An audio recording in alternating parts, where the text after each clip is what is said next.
my name is Olivia Duncan, and I had an amazing time with our Building Fluency project this semester. So here's my part 3. When this project started, right after submitting it, I found out that I had COVID, and I was honestly really sick for quite a while. So I had a hard time being able to meet with people, meeting with my trans members, like my group of people who I went to school with, who are learning ASL, my group of deaf professors in my community that I often meet for coffee with to sign, and I had some interpreter mentors who previously were my professors at Coconino Community College.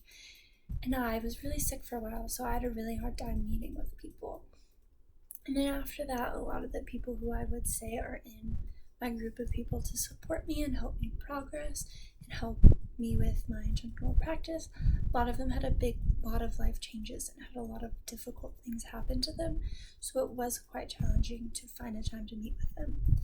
And I fully understand that they have a lot in their life. Meeting with me is not at the top of their priority, which makes sense. They have families, they have careers, they have their teachers.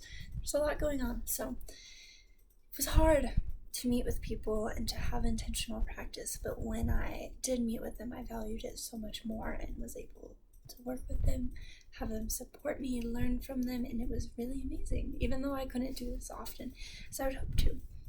And I learned from this assignment in this class that it is so important to be aware of, as interpreters, how we're working with not only deaf consumers, but how we're working with hearing consumers as well. And there is so much more in this field than just knowing a language. There is. You have to know the language, you have to know the culture and the people you're working with. You have to know the cultural differences between the deaf world and the hearing world. You have to know how to process 2 languages at once, process ASL and English, and it was really great to have that. And I think what helped was that in my ASL 301 class, we had a study group every week where I got to meet with 2 other people and we could just sign and work with each other. So even when in my own community I was having a hard time finding people to practice with me and to learn from, I still had that group, which was really helpful. And it was also nice having the study group for this class because we could speak about interpreting things and with our process that were going on. So I was getting the sign language, but also being able to work with my English and how I work in groups, which was really nice. I feel better about my signing skills. I feel like I've built a really good foundation. I feel a lot more confident with my signing.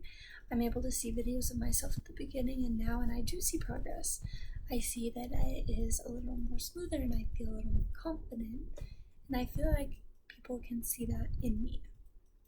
And I know that I'm not ready to become an interpreter or to that point yet, but I am really looking forward to the ability to be able to be an interpreter, and through this program being able to build my foundations more. And I feel very happy with how this semester went. I was trying to think of a better word than happy, but I feel happy and more confident in myself and that I am in this for the right reasons.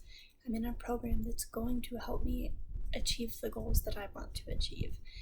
And I think it was amazing. For my practicing ASL and that language fluency was challenging, but it was good. And it was good being able to practice my English fluency as well, because public speaking has always been a really hard thing for me to do. So I feel like now that I did some English practice with speech giving and public speaking, that I do feel more confident in that. And that when I'm speaking, I'm able to think more clearly about what is coming out of my mouth. It's more intentional. I've been working on it with signing as well. I think that some progress to build a better foundation with my sign language is that I just need to make it run a bit more smoother, not add in all these filler words that I have. Because with English, it's so much filler words, you're not getting to the point. And in my ASL 1 or ASL 301 class, a lot of it was storytelling, and I would find myself adding in these English words that are not needed. So I need to work on that and just being more smooth with it, keep it shorter while still having all of the key information needed. I'm thankful for this opportunity in this class, and I feel like all the intentional practice that I did really helped me feel more confident in my sign language abilities. And I'm really looking forward to continuing in this program, and I've made a lot of progress, and I've seen it in my own life through one semester. I'm really excited to see what the next few years look like. Thank you.